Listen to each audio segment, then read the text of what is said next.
a gente começa a observar um tique nervoso em uma criança, a reação natural é chamar a atenção, pedir para que ela pare.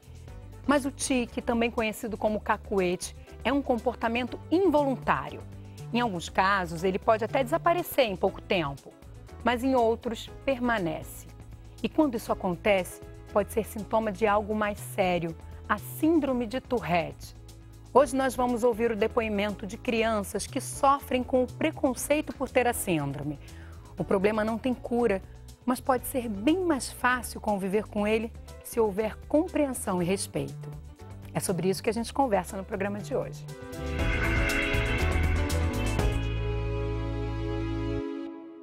Meu nome é Ana Oni, eu sou psiquiatra, supervisora do ambulatório de toque e Tourette infantil na Unifesp.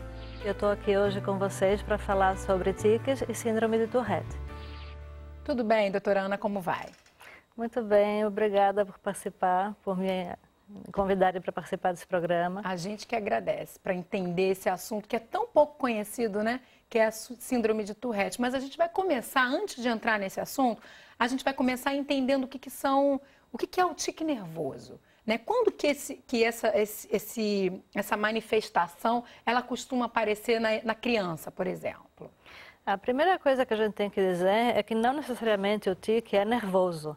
A impressão que dá pelo nome é de que é um problema nervoso, e não é. O tique, ele pode ser uma manifestação normal do neurodesenvolvimento, então a percentagem de crianças tem tiques na infância sem que isso seja um problema, é só porque o sistema neurológico ainda está amadurecendo, mas pode ser também um sintoma de outras doenças. Mas quando ele aparece, esse tique, ele tem uma faixa etária específica para aparecer? Em geral, ele aparece por volta dos 5, 6, 7 anos de idade, às vezes até os 8, 9 anos. Quando é esse tique do desenvolvimento, ele costuma desaparecer. Ele pode ficar alguns meses e depois desaparece. Mas os pais ficam muito ansiosos, né, Ana? Porque logo ficam com medo que aquilo se estabeleça, que aquilo fique como um comportamento ali da criança e ficam também com medo de estar atrelado a algum problema emocional, né? Isso é muito normal da gente acreditar. Em parte por essa crença de que o tique é sinal de que a criança está nervosa. Isso não é verdade. Muitas vezes a criança tem tiques e ela está muito tranquila, mas mesmo assim ela tem tiques. Mas ele pode estar atrelado a um trauma ou um problema emocional? Pode. O trauma, ele pode atuar como um desencadeante de um tique. Mas isso não significa que ele seja a causa, né? As causas provavelmente são genéticas, biológicas, então existe uma predisposição, né? E uma pessoa, talvez tendo um trauma, pode desencadear um tique, porque já tinha aquele terreno para que o tique aparecesse. Perfeito. Vamos entender o que são esses tiques? Porque a gente fala, mas muita gente fica se perguntando, mas será que aquilo que aquele amigo ou aquela criança tem é um tique? A gente elencou aqui, colocou alguns deles e mostrando quais são simples, quais são complexos. E você vai ver que muitas vezes eles não são apenas motores, podem ser vocais também, né, doutora? Sim. Vamos ver?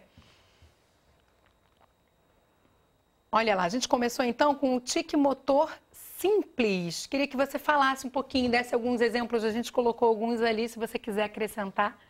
O mais importante para a gente diferenciar um tique de outros transtornos do movimento, porque existem vários transtornos do movimento, o tique é apenas um deles. Por isso que é importante uma avaliação profissional para a gente saber se aquilo que a criança está fazendo é um tique ou outra coisa. Certo. O tique, ele é um movimento rápido, ele é súbito e ele é praticamente incontrolável. Então, isso distingue ele de outros distúrbios do movimento. Em geral, ele desaparece durante o sono. Ele pode desaparecer também quando a criança está concentrada em alguma coisa. Então, tem vários sinais que a gente tem que detectar para saber se é um tique ou não. Os tiques simples, eles envolvem pequenos grupos musculares ou um grupo muscular único, como piscar o olho, fazer careta. O tique complexo, ele vai envolver vários grupos musculares. Então, ele vai levantar o ombro, ele pode fazer movimentos, parece que é um comportamento intencional, mas não é. Por exemplo, bater palma, né? E quando os tiques são vocais, eles também podem ser simples ou complexos. Vamos então colocar o próximo? Dá alguns exemplos para a gente, Ana. O mais frequente é fungar, né? Fungar ou então fazer barulhos com a garganta, isso seria simples. pigarro. Isso são tiques simples. Os complexos envolvem falar palavras ou pedaços de palavras. E o sintoma mais famoso da síndrome de Tourette é a coprolalia, que é falar palavrões involuntariamente. Mas ele não é necessário para o diagnóstico, ele ocorre em 30% dos casos, mais ou menos. E existem outros tiques vocais complexos, como palilalia, que é repetir a mesma palavra várias vezes, e ecolalia, que é repetir o que a outra pessoa falou. Então, por exemplo, uma pessoa fala para o outro, vamos sair para passear? E aí a criança fala, passear, passear, passear. Né? Repete a mesma palavra várias vezes de forma involuntária. E isso pode ser visto até num primeiro momento como uma falta de educação, uma implicância, né, da criança, alguma coisa que ela pudesse controlar. Queria que a gente falasse um pouco disso, porque imagino que esse deve ser o grande sofrimento ali no início, quando você ainda não sabe o que está causando, qual o problema que está gerando esse comportamento. E, inclusive, foi isso que me fez entrar nessa área, porque eu atendi uma criança que tinha coprolalia e ela apanhava dos pais, porque eles achavam que ela estava sendo mal educada. E ela falava aqueles palavrões sem querer, e era um sofrimento terrível.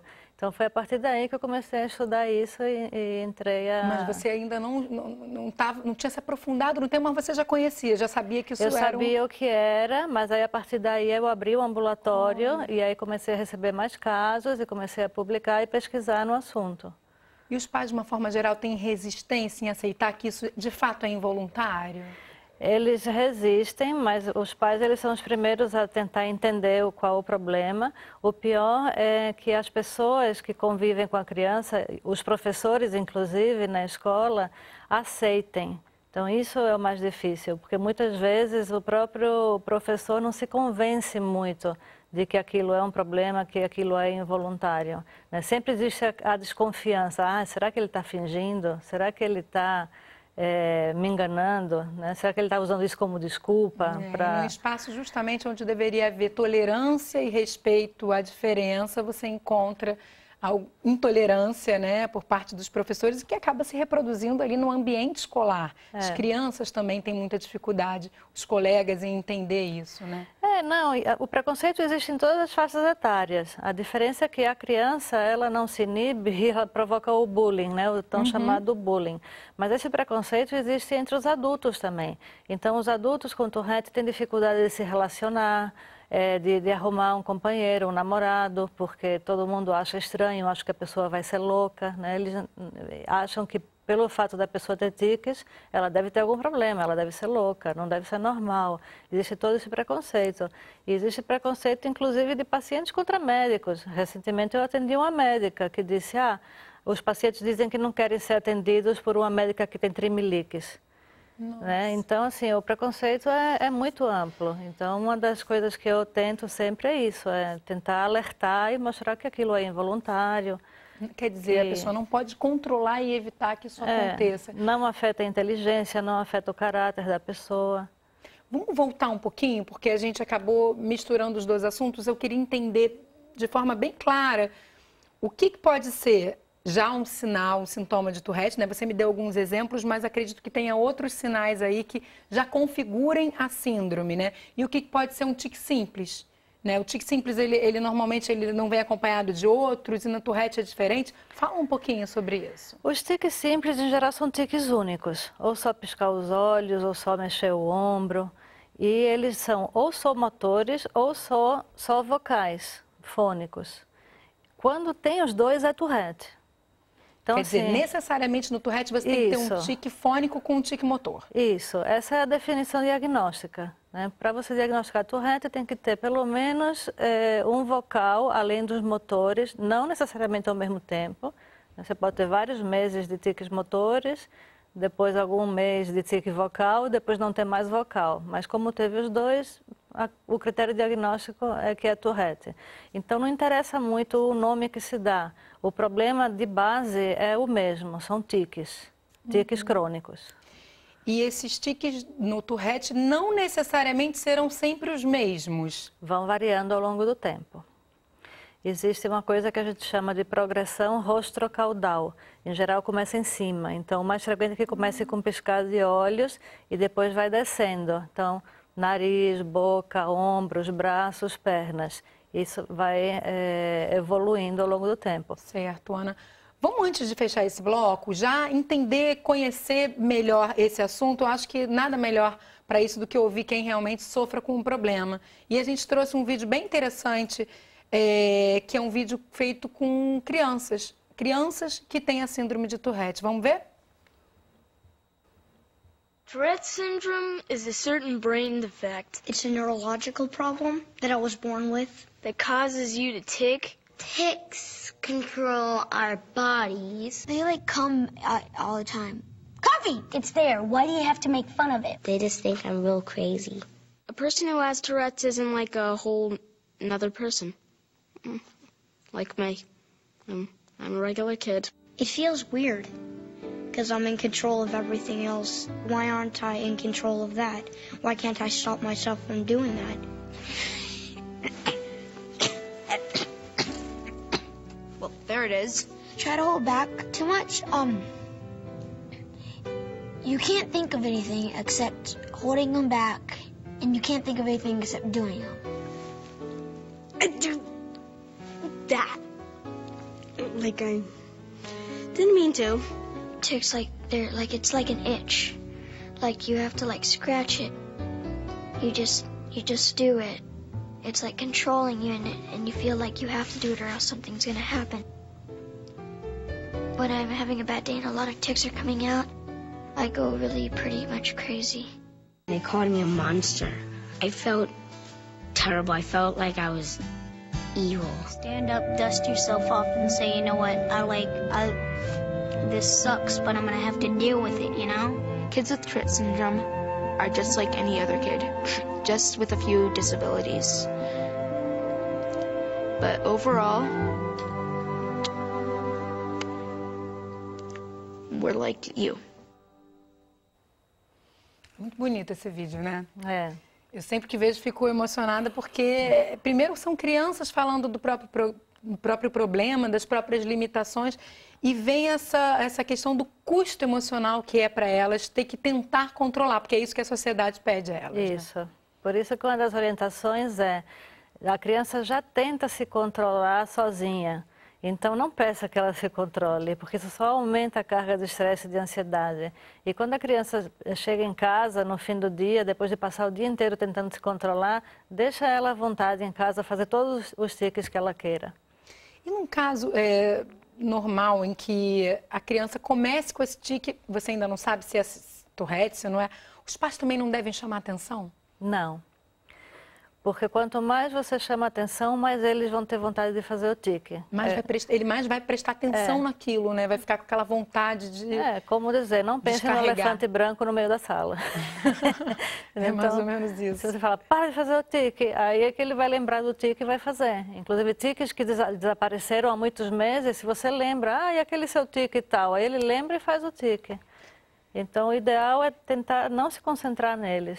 Mas então, Ana, qual a orientação assim, para os pais que comecem a observar algo do tipo em seus filhos, porque começa na infância, como a gente entendeu? Eles devem apenas observar e em que momento deve dar aquele alerta que eles devem interferir? No caso, levar um especialista, levar um médico? Se o tique causa algum dano físico, tem que procurar ajuda imediata, porque pode haver lesão. Certo. Mas se não, pode observar, porque pode ser que eles desapareçam com o tempo. Tá certo, Ana. A gente vai fazer um rápido intervalo. No próximo bloco, nós vamos falar sobre a escola. Como preparar colegas e professores para lidar com um aluno que tem a síndrome de Tourette? Será que é possível também amenizar esses sintomas? Então não sai daí que a gente volta já. Mas antes, dá uma olhadinha nessa dica de site. I remember when I was just a boy, I said, Mama, something's wrong.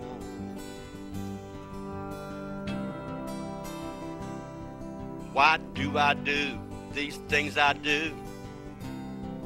Will they be here very long?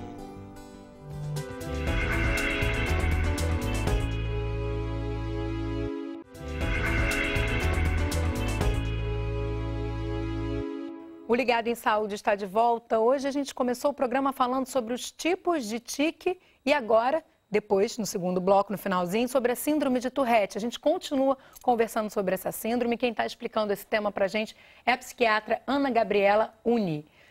Ana, a gente entendeu então que existem tiques simples e a síndrome de Tourette. Eu quero entender, a síndrome com certeza ela é menos comum, mas quero que você me dê números para a gente entender melhor como que é essa prevalência. Antigamente se achava que era bem rara, que era 1 a cada 10 mil casos. Hoje em dia a gente sabe que não. Quando a gente junta todos os casos, os leves, os graves, até aqueles que estão lá na comunidade sem diagnóstico porque não atrapalham em nada, é 1% da população. Nossa! Ou seja, é muito frequente. É tão frequente quanto a esquizofrenia, quanto o transtorno bipolar. Mas porque tem graus também, né? Tem uns que são super tranquilos, que não precisam nem de tratamento, e tem aqueles que são gravíssimos, e aí sim, esses 1 em cada 10 mil que são aqueles casos muito graves. E deve ser complicado para diagnosticar também, porque muitas vezes essa síndrome vem associada a outros problemas de saúde. Queria que você trouxesse isso para a gente. Que problemas são esses que normalmente estão associados? Os que são mais frequentemente encontrados na síndrome de Tourette são o toque, que é o transtorno obsessivo compulsivo. Até 30% dos casos tem toque e até 90% tem sintomas obsessivos. Ou seja, tem rituais, tem algumas manias, sem que a gente dê um diagnóstico de toque, mas que fazem parte da síndrome. Até 50% vai ter déficit de atenção com hiperatividade. Então, por isso que é importante o tratamento global, integral, não né? só olhar só para o tique, né? Isso tudo vai desencadear muitas vezes, isso tudo vai trazer um impacto ali no dia a dia dessa criança na escola. Sim. Então, queria falar um pouquinho de escola, né? Você já tocou nesse assunto no bloco anterior, falou das dificuldades, mas o que a gente pode passar para um educador que esteja nos assistindo? Qual é a forma, a conduta que ele deve assumir dentro de sala de aula, até para facilitar o dia a dia dessa criança que já convive com a síndrome? O primeiro passo é ter um diagnóstico correto. Então, em geral, o psicólogo, ele vai na escola, conversa com os professores, explica qual é o problema daquela criança. Se ela tiver só tiques, a conduta vai ser uma. Se ela tiver tiques e déficit de atenção e hiperatividade, a conduta vai ser outra. Mas em relação aos tiques, por exemplo, uma das dicas é a criança sentar na frente e do lado, junto da parede. Porque se ele tiver tiques de balançar o pescoço, vai ficar do lado e não vai atrapalhar todo mundo que está atrás. Por outro lado, ficando na frente, ele vai se concentrar melhor, porque ele não vai ter tanta gente na frente para distrair ele. Se ele precisa sair para descarregar tiques, ele pode combinar um código com o professor, né? Se eu fizer assim, eu posso dar uma volta lá fora, tomar uma água e voltar? E aí sair, fazer tiques. Porque a carga ali, a tensão pode estar muito grande e ele precisa fazer com mais regularidade? Isso, porque ele vai controlando o tique e aquilo vai gerando uma tensão. Então tem um momento que ele precisa descarregar aquilo ali. E o professor também pode ajudar nessa tolerância da turma em relação à criança, porque a gente entende, até pela natureza dos tiques, muitas vezes isso pode atrapalhar mesmo a concentração dos alunos ou o bom andamento ali da aula, né? Mas é uma questão que não pode ser controlada.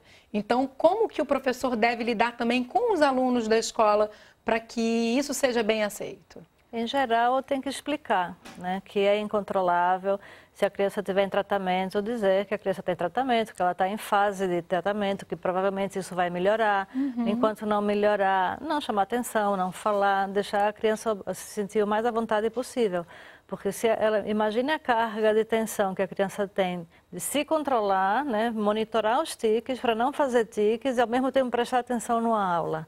É muito difícil.